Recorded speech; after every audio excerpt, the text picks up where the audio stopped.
Baik teman-teman ya, coba saya share screen dulu. Nah ini ya, oke, baik, kelihatan ya? Kelihatan semua? Terlihat, Pak. Ya, baik. Kelihatan, Pak. Jadi di sini ya kita sudah bahas sebetulnya berkaitan dengan audit planning ya.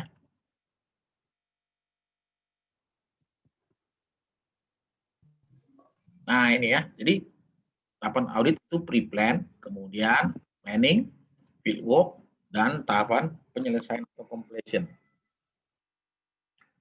Baik, kita masuk langsung ke rincian. Nah ini tahapan planning ya.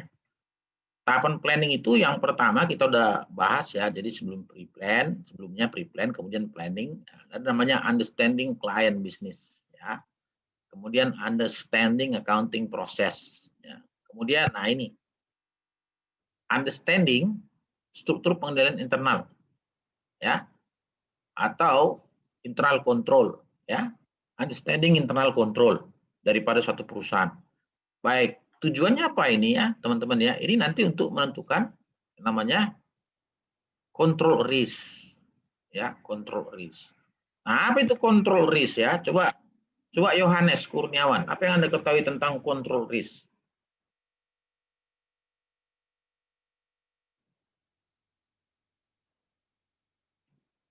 Yohanes? Yohanes? Ya, Yohanes. Yohanes nggak ada ya? Christian Eka Setiawan, coba. Christian Eka Setiawan. Ada Christian? Ada, Pak. Apa yang dimaksud dengan Ya, control? Pak. Maaf, Pak. Tadi nggak kedengaran, Pak. Oh, Yohanes. Coba Yohanes, apa yang nanti Christian ya? Apa yang dimaksud dengan control risk?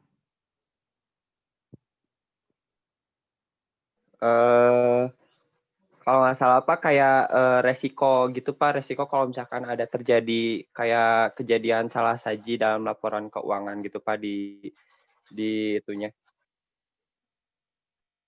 Ya, jadi risiko yang muncul yang berasal dari Salah saji, Pak. Salah saji dari bukan, materialnya. bukan salah saji. Control risk. Kalau yang Anda bilang itu audit risk, itu lain lagi itu. Ya. Apa Yohanes? Nggak tahu. Nah, kalau Yohanes nggak bisa jawab, coba Christian coba. Control risk adalah bagaimana perusahaan memanage atau mengontrol resiko-resiko yang dihadapi. Tuan, salah. Jerry.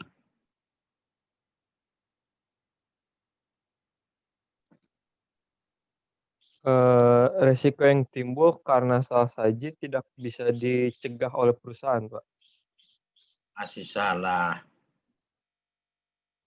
Coba.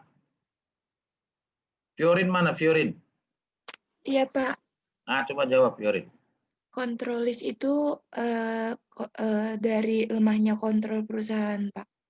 Ya, jadi resiko yang muncul dari Lemahnya kontrol perusahaan. ya sebetulnya bukan istilah lemah ya. Kalau internal control itu jadi risiko yang timbul dari tidak efektifnya ya, tidak efektifnya internal control perusahaan klien ya, kira-kira gitu. Tapi nggak apa-apa ya. Nah, ya. Baik.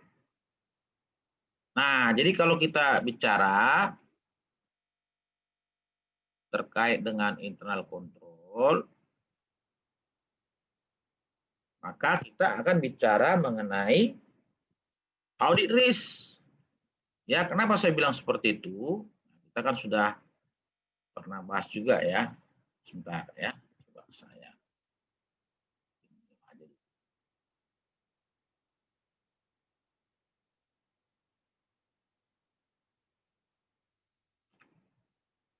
Kelihatan yang kosong, kelihatan?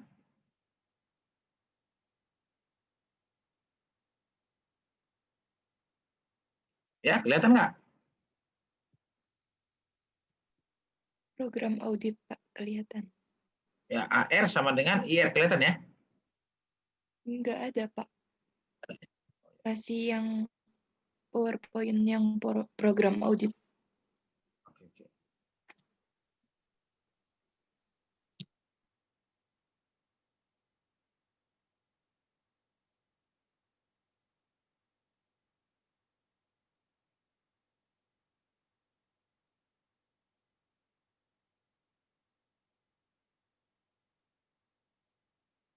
Kelihatan ya?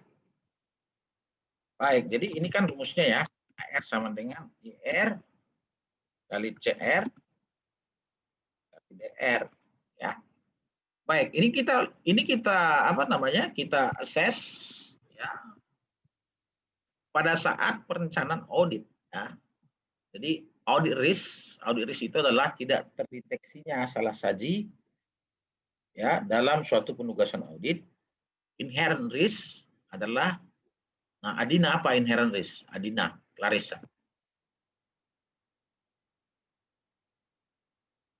Adina, Iya, Pak. apa inherent risk Adina?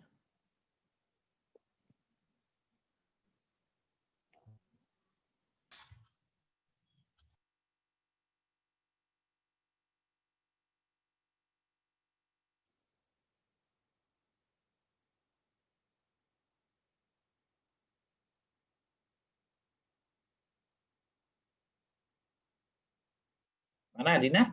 Inherent risk itu kesalahan bawaan, bukan, Pak? Ya, pengertian bawaan di situ apa?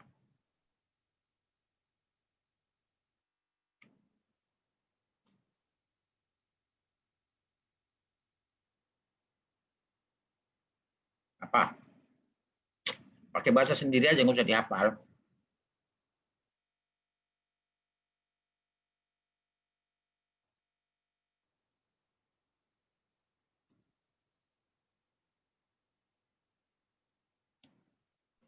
Salah saji. Nah, inherent risk itu ya risiko yang melekat pada bisnis perusahaan. Ya, jadi risiko bawaan. Pengertian risiko bawaan di sini misalnya nih ya, risiko dari perusahaan perbankan. Nah, risiko pada saat kita ngaudit perusahaan perbankan dengan kita ngaudit perusahaan manufaktur itu berbeda. Adina, kira-kira risiko paling besar yang mana tuh? Risiko ngaudit perusahaan manufaktur dengan perbankan. Risiko bawaannya besar mana? Adina, risiko bawaan. Maksudnya gimana ya, Pak, pertanyaannya? Pertanyaan saya begini ya, tadi kita bahas inherent risk, risiko bawaan. Itu yang berasal sebetulnya dari bisnis perusahaan. Ya. Nah, pertanyaan saya adalah risiko bawaan perusahaan perbankan dengan perusahaan manufaktur besaran mana? Manufaktur. Lebih besar mana? Manufaktur. Kenapa Anda bilang manufaktur? Karena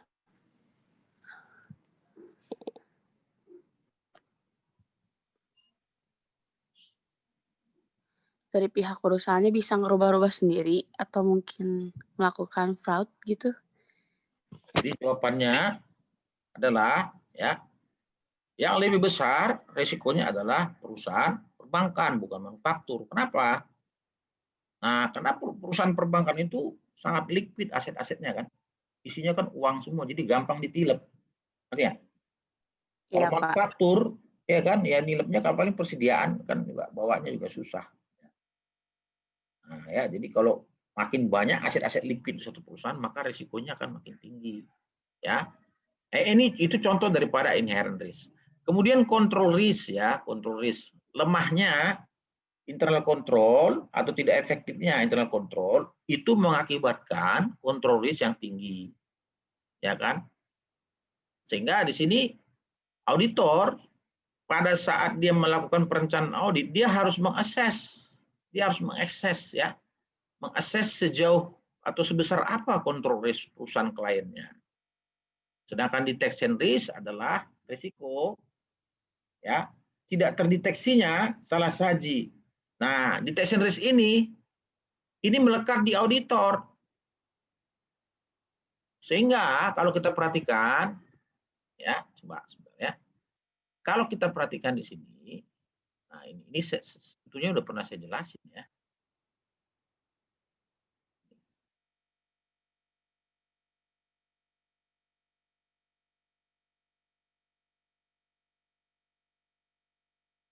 Baik. Kalau inherent risk-nya tinggi, ya kalau inherent risk-nya tinggi, ini tinggi, ya. Kemudian ini juga tinggi. Nah, ini kan sesuatu yang kita tidak bisa ubah. Ngerti ya maksudnya ya? Ya. Ini sesuatu yang kita tidak bisa ubah. Artinya sebenarnya ini given. Pengertian given itu ya sudah ada dari perusahaannya sendiri, gitu ya. Ini kita tidak bisa ubah. Yang kita bisa ubah satu-satunya oleh auditor itu hanyalah, nah ini, ya, hanya ini. Nah, sehingga kalau dia inherent risk-nya tinggi, ya, dan juga control risk-nya tinggi, maka supaya audit risk-nya ini stabil, maka detection risk harus kita buat rendah. Ini tinggi, harus rendah, sehingga dia stabil. Pertanyaan saya, bagaimana membuat detection risk menjadi rendah? Coba Tasya Yuniar, coba.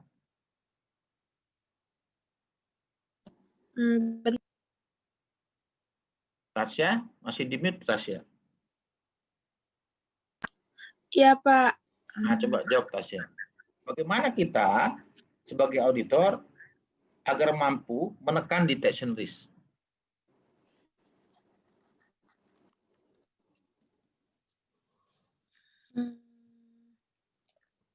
Gimana Tasya?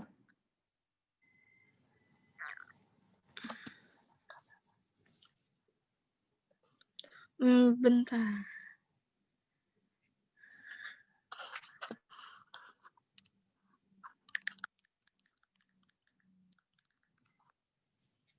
Tasya.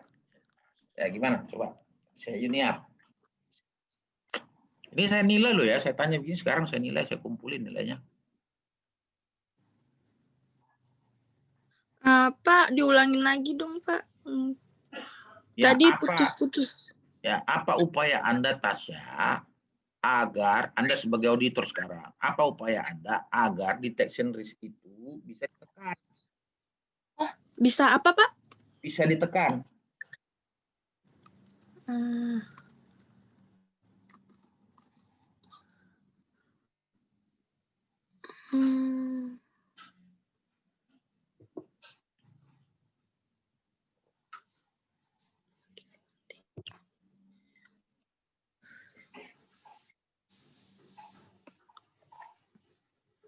Gimana?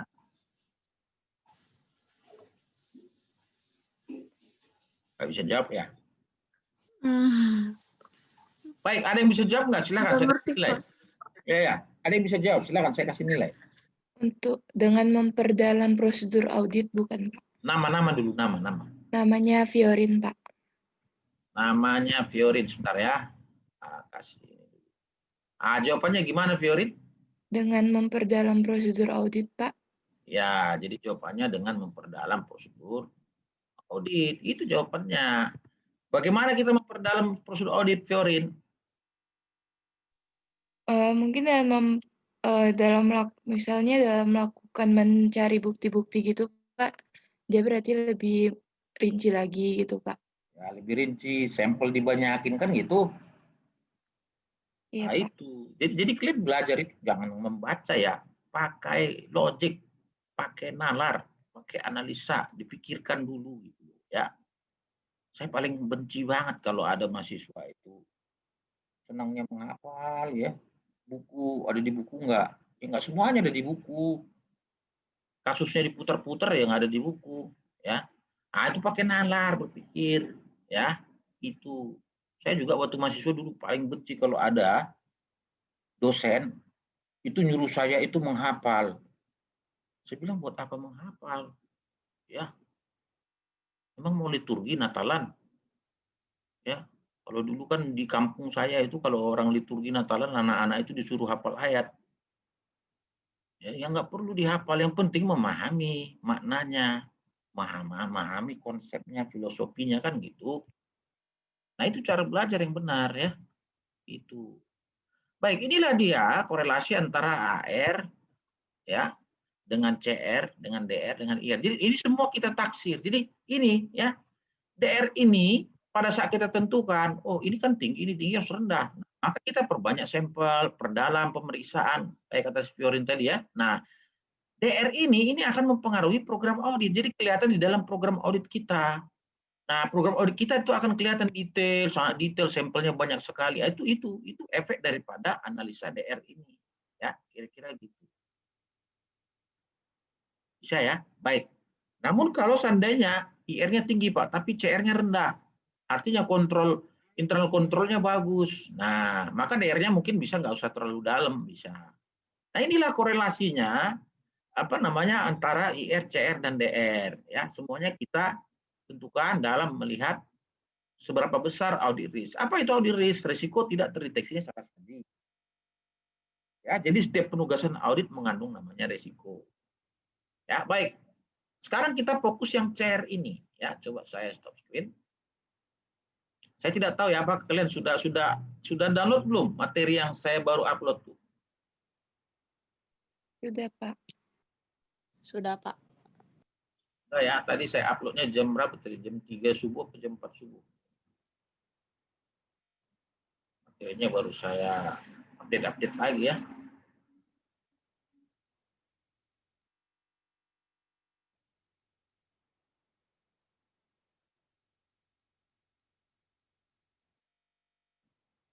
Bentar ya.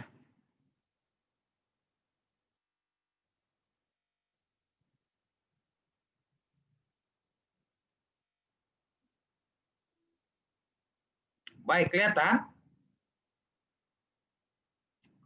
Kelihatan ya? Pak. Nah, ya, kelihatan. Baik.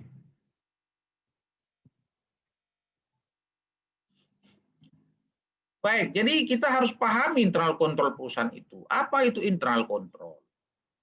Ya, apa itu internal control? Coba baca Iren Kartika Silalahi. Coba baca, Iren. Pengendalian internal atau internal control. Internal control is a process effected by an entities, a board of director, management, and other personnel, designed to provide reasonable assurance regarding the achievement of objectives in the following categories. 1. Effectiveness and efficiency of operation. 2. Reliability of financial reporting. 3. Compliance with applicable law and regulation. Stop. Ya, aduh, kamu Iren bahasa Inggrisnya ini tolong ya. Kursus lagi ya. Atau banyaklah nonton film yang berbahasa Inggris ya, baca juga. Jadi pengendalian internal, coba ini salah. Nah,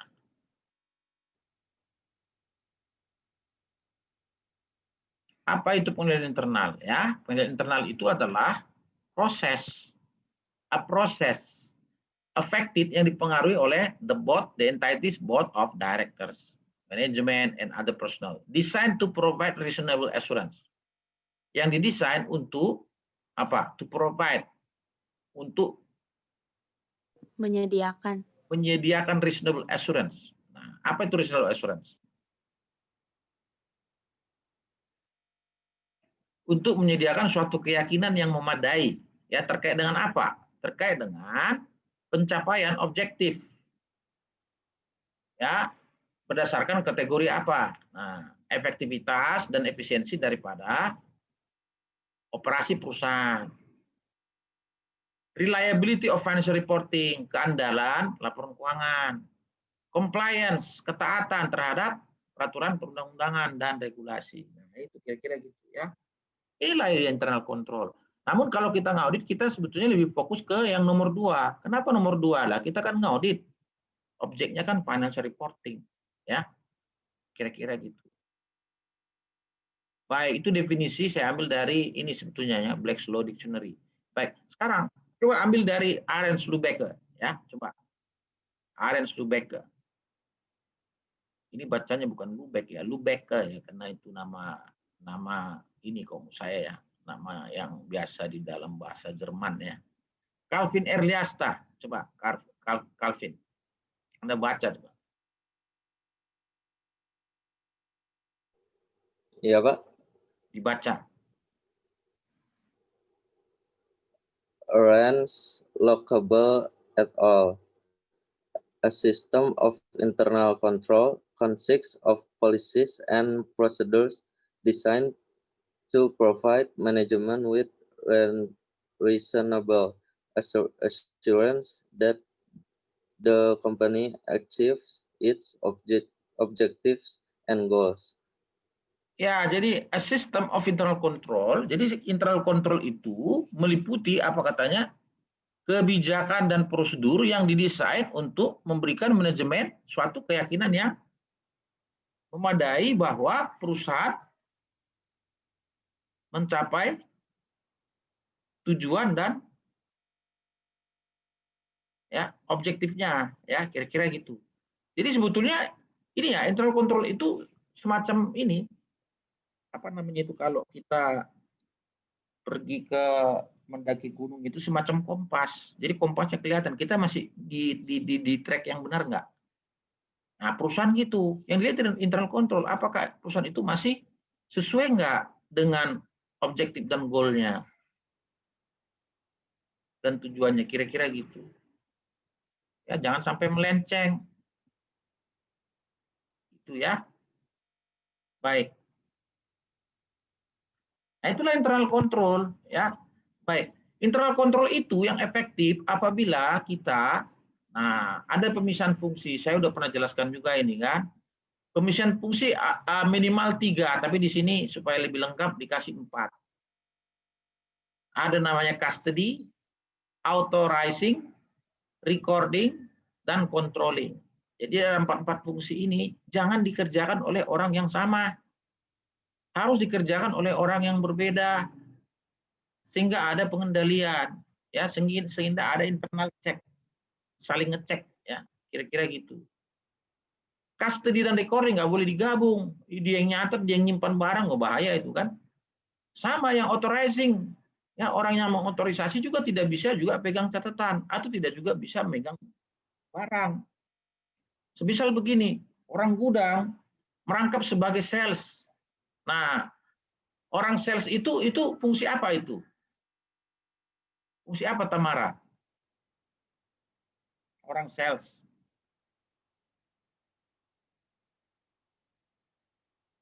Tamara? Bisa diulang pertanyaannya, Pak?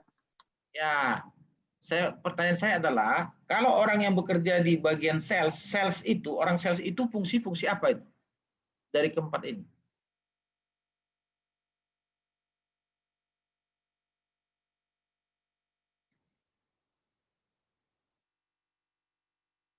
Tamara?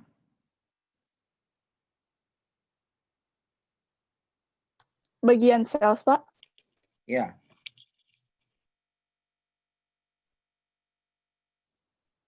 Custody of asset bukan, Pak? Emang orang sales nyimpan aset? Bukan ya. Coba Cien coba. Orang sales itu fungsi apa, Cien?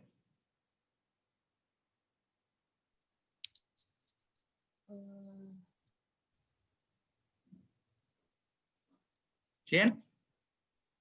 Pak, boleh bantu jawab? Record keeping bukan, Pak? Sebentar dulu. Gimana, Cien? Coba jelasin, Cien. Record keeping bukan, Pak? Bukan, ya. Siapa yang tadi? Kedua, silakan, yang bantu jawab. Siapa namanya? Silakan.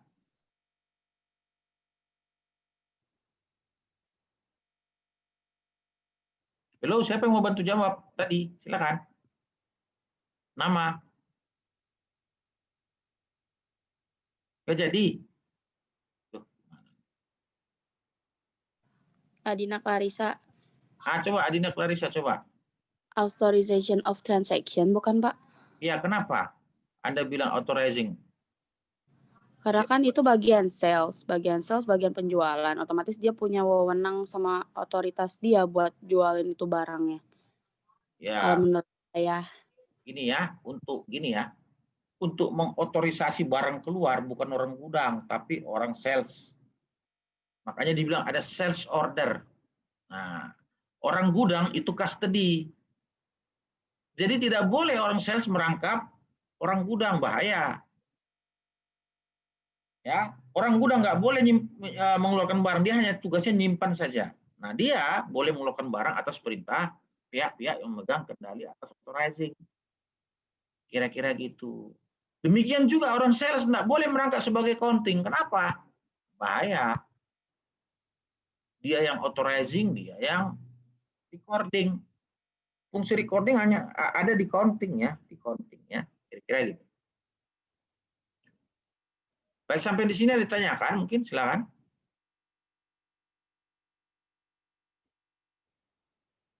Ya, jadi ada 4 fungsi ini. Controlling ini sebetulnya lebih kepada aktivitas controlling itu biasanya atasannya yang mengendalikan ya. Bisa dalam bentuk review segala macam. Baik. Kemudian kontrol ini bentuknya ada yang namanya kontrol manual. Terus ada yang namanya kontrol otomatis. Ya, automated control ini kontrol yang melekat di aplikasi. Ya, semisal begini ya. Kontrol yang melekat di aplikasi, semisal Anda posting jurnal nih. Nah, posting jurnal itu kalau misalnya debit kreditnya tidak nyambung, tidak sama angkanya, dia tidak bisa di enter. Nah, itu kontrol tuh. Ya. Kira-kira gitu. Atau yang kedua, kita mengajukan suatu transaksi, kalau transaksi itu tidak melebihi batas dari budget, maka dia tidak bisa diinput transaksi itu. Nah, ini juga salah satu automated control. Sedangkan kalau kontrol manual, nah ini biasanya kontrol yang sifatnya dilakukan oleh manusia, oleh orang, semisal review atau ada tanda tangan approve by siapa yang menyetujui. Nah, itu adalah manual control. Jadi langsung dicek oleh manusia, bukan mesin ya, bukan aplikasi. Kira-kira gitu, ya. Nah, jenis-jenis kontrol manual ada namanya approval, otorisasi siapa, verifikasi, verified by siapa, rekonsiliasi. Rekonsiliasi itu termasuk kontrol manual. Ya, kira-kira gitu. Review by siapa, kan suka gitu ya, ada blanko sales order, siapa yang buat, prepare by siapa, approve by siapa, ya, kemudian verified by siapa, ya, kira-kira gitu. Baik, kontrol objektif atau ya objektif daripada setiap pengendalian itu adalah ya sama seperti audit objektif. Existence occurrence saya nggak usah jelasin lagi nih ya. Kemudian completeness, valuation, or allocation, right obligation, dan presentation and disclosure. Baik, jadi setiap ada activity nanti ada resikonya. R-nya ada resiko, kemudian ada kontrolnya. Ini model di tempat saya nih ya, di perusahaan tempat saya bekerja itu modelnya begini. Ya, kemudian penyusunan proses bisnis tadi, ya. Jadi ini proses bisnis kita susun yang kayak beginian ya. Ini nanti saya akan kasih contoh nih. Nah, ini contohnya nih. Ini proses bisnis. Jadi yang kota ini activity, ya. Ini dokumen. Ini pilihan opsi. Yang diamond ini pilihan opsi ya, ya atau tidak. Baik. Jadi nanti di sini ada R resiko. Resikonya apa nih? Ini kan officer ya, melakukan identifikasi isu-isu akuntansi. Risikonya apa? Hasil identifikasi dan hasil analisa tidak lengkap atau tidak akurat. Kemudian hasil pengkajian tidak akurat. Ini R-nya, risikonya R4, R5. Nah, ini dimitigasi menggunakan kontrol C. Nah, inilah kontrolnya. Kontrolnya apa? Mereview. Jadi atasannya, AVP-nya, mereview hasil identifikasi isu-isu akuntansi yang ada di perusahaan tempat saya kerja, di Telkom, ya kira-kira gitu. Jadi ini internal control itu barangnya mana? C inilah semua kontrol ini C1, C2, C3, C4 dan seterusnya di setiap proses bisnis. Jadi kalau tempat saya setiap proses bisnis itu digambarkan kayak begini modelnya. Jadi dalam bentuk flowchart ya. Nah, ya kira-kira gitu. Dan R-nya ini nanti akan diaudit. Namanya I cover. Audit atas ECOFAR, internal control over financial reporting. C-nya inilah sudah kontrolnya. Nah, baik. Jadi penyusunan proses bisnis ini kita lakukan dengan berbagai pendekatan. Salah satu adalah RASI approach. Apa itu RASI approach? Responsible, accountable, consultative, informed. Jadi dokumen-dokumen di sini bisa nanti ada siapa pejabat yang bertanggung jawab. Dokumen dan aktivitas ya. Siapa pejabat bertanggung jawab? Dia konsultan artinya meminta pertimbangan kepada siapa? Accountable, siapa yang accountable ya? Dan siapa yang inform, siapa yang di CC? Baik. Nah, ini contoh dokumen-dokumen ini kan. Ini nanti kan ini approved by siapa? Prepared by siapa? Kemudian CC ke siapa? Dan seterusnya. Siapa pejabat yang bertanggung jawab atas semua aktivitas ini? Ya, dan lain-lain. Kira-kira itulah dia ya, teman-teman ya. Sehingga kalau kita bicara internal control itu sebenarnya luas. Kita kembali ke definisi awal ya. Jadi internal control itu ya sebenarnya proses yang dipengaruhi oleh BOD ya. Yang isinya sebetulnya 3 kategori ya. Berisi mengenai efektivitas dan efisiensi operasi, keandalan laporan keuangan, dan ketaatan terhadap peraturan perundang-undangan dan regulasi.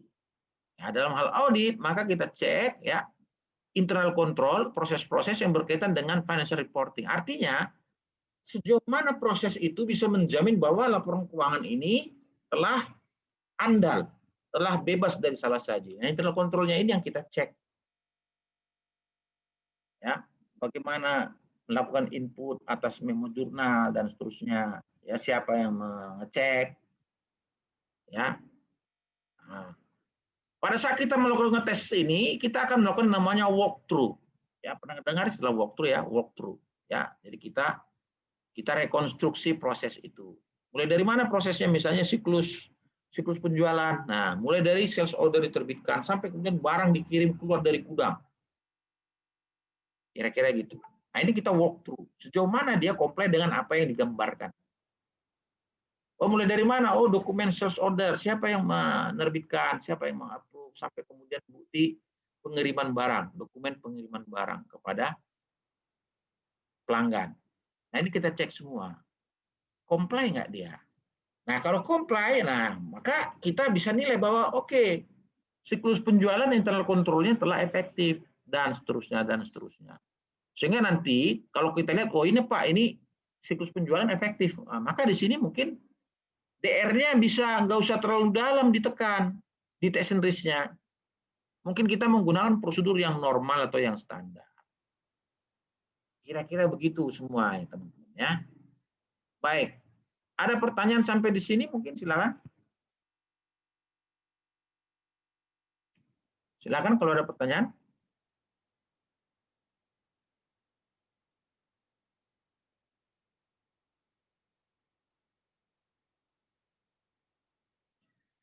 Jadi kalian baca juga Pak, ya. mau nanya, Pak. Ya, silakan Yohanes.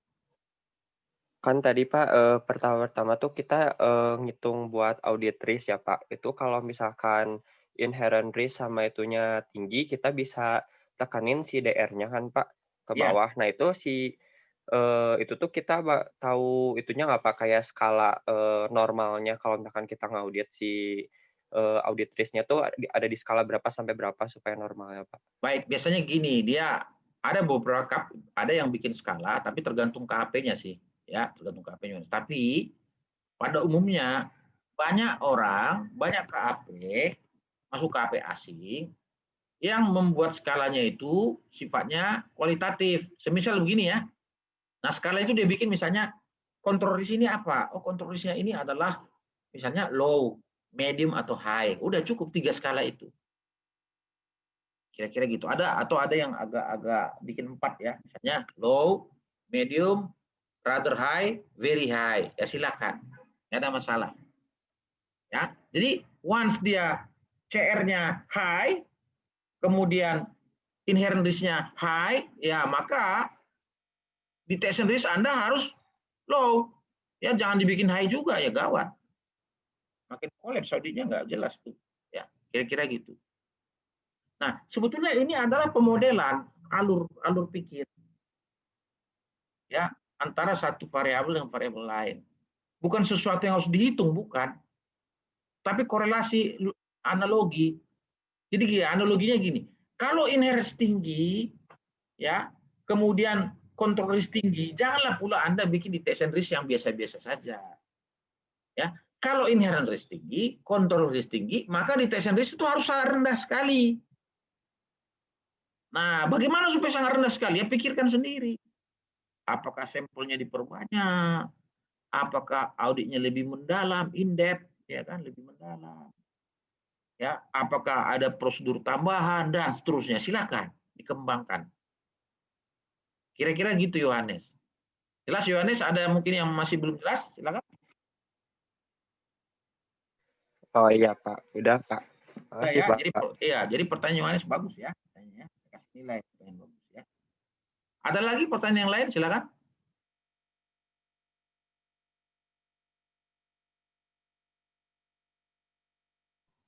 Pak, mau nanya. Ya, silakan Siska. Pak, pada saat kapan auditor harus mempertimbangkan risiko auditornya? Pada saat perencanaan, Siska. Perencanaan, sebelum mengaudit dia sudah harus lakukan penaksiran risiko itu. Kira-kira gitu. Pada saat perencanaan aja, Pak. Iya. Jadi gini, contoh inherent risk. Bagaimana kita mengakses inherent risk? Ya tentu dengan mempelajari bisnisnya. Ini perusahaan bisnis apa sih? Oh, dia bisnis kayu, ya kan? Dia tebang kayu itu, kemudian dijual. Nah, kemudian kita assess control risk-nya. Kita minta dong flowchart-nya, ya flowchart ini apa namanya sistemnya, sistem akuntansi dan lain semua kita minta. Nah, dari flowchart itu kita nilai. Tapi sebelum kita minta flowchart, apa yang kita minta terlebih dahulu untuk mengakses control risk? Apa Siska? Sebelum kita minta flowchart. Flowchart tahu ya, yang tadi kayak saya tunjukkan yang terakhir tadi, yang ada gambar bulkona tadi, bulat kotak panah itu. Apa Siska? Maaf, tadi apa Pak? Ya, sebelum kita minta flowchart, ya, flowchart yang kayak tadi, pertama sekali kita minta untuk menilai ada tidaknya kontrol efektif suatu perusahaan. Apa yang kita minta pertama sekali? Buktinya? Dokumen dari perusahaan apa?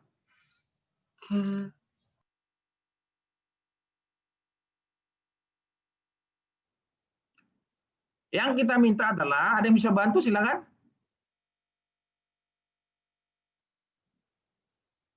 Silakan, ada yang bisa bantu?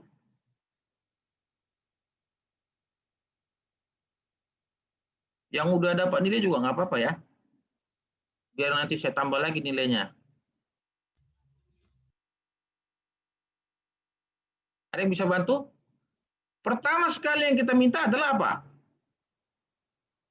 Yang kita minta adalah struktur organisasi perusahaan. Nah, itu. Sebetulnya dari struktur organisasi kita sudah bisa nilai sebenarnya. Ini perusahaan, internal kontrolnya efektif atau enggak dari struktur ini. Nah, di situ kan kita lihat ada pemisahan fungsi enggak? Kayak tadi kan, oh ini ternyata orang gudang dirangkap orang sales. Nah, itu kita udah bisa kasih penilaian tuh. Kalau orang gudang dirangkap orang sales, maka yang berisiko siklus apa? CR-nya tinggi, siklus apa? Kalau yang orang gudang dirangkap orang accounting, orang sales, maka ya siklus yang terdampak yang sangat berisiko itu adalah siklus penjualan, siklus persediaan, kan gitu. Siklus apa lagi? Ya itulah semua ya, sales return dan lain-lain akan ada di situ. Maka akun-akun terdampak apa dari siklus ini? Nah, akun-akun terdampak dari siklus ini adalah akun inventory, akun HPP, kan gitu, akun sales return. Nah, itu semua. Gitu cara ngaudit. Jadi kalau kita lihat ini strukturnya, waduh ini CR-nya lemah nih Pak. Nah, maka Nanti dalam kasus itu untuk akun sales, maka Anda ngauditnya nggak boleh biasa-biasa saja. Untuk akun HPP dan akun persediaan tidak boleh ngauditnya biasa-biasa saja. Harus luar biasa agar DR-nya tertekan. Nah, gitulah cara ngaudit. Jadi persiklus kita perhatikan dengan melihat dari struktur tadi. Nah, dari struktur baru kita minta BIS-Pro-nya, flowchart-nya tadi. Dari flowchart baru kita evaluasi lagi. Bisa terjadi di lapangan begini. Flowchart bagus, struktur bagus, tapi di lapangan tidak sesuai dengan flowchart. Ngerti nggak? Nah itu. Jadi jangan berpuas diri hanya dengan flowchart, tapi kita harus lakukan compliance test. Sejauh mana dia comply dengan flowchart yang ada? Sejauh mana dia comply dengan struktur yang ada? Kira-kira di situ. Ya, jelas semua? Ya Pak, makasih Pak. Ya, masih ada pertanyaan lain mungkin? Satu lagi mungkin, silakan.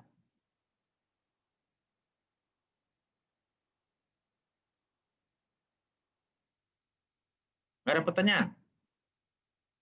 Baik, kalau nggak ada pertanyaan, ya tolong dibaca-baca lagi ya di dalam buku yang kita sudah sepakati, buku Arens. Kemudian slide yang saya bagikan, dan juga video ini Anda nanti bisa tonton, saya akan upload di YouTube ya. Silakan ditonton ulang segala macam ya, apa yang udah kita bahas. Dan jangan lupa ya, jangan sampai lupa ya, ini tinggal berapa pertemuan lagi nih ya, tinggal 3 kok. Jangan sampai lupa itu video ya dan paper yang menjadi tugas masing-masing kelompok ya, jangan sampai lupa ya, dicicil dari sekarang, sebab nanti kalau deadline-nya sudah tiba, ya saya nggak terima lagi. Misalnya, oh sorry Pak, ini telat Pak, nggak ada alasan ya. Saya anggap nggak ada tugas tuh ya. Kira-kira gitu ya, tolong ya. Mulai dari sekarang dicicil ya, gitu ya. Baik, saya kira kuliah kita hari ini cukup. Terima kasih teman-teman, jaga kesehatan ya, jaga social distancing. Sampai ketemu minggu depan. Dan tolong ya, siap-siap bisa saja minggu depan saya akan adakan kuis. Jadi materi-materi yang sudah kita pelajarin, tolong dipelajarin lagi. Baik, cukup ya sampai di sini ya. Terima kasih ya. Terima kasih, Pak. Baik. Terima kasih Pak. Terima kasih. Terima kasih, Pak.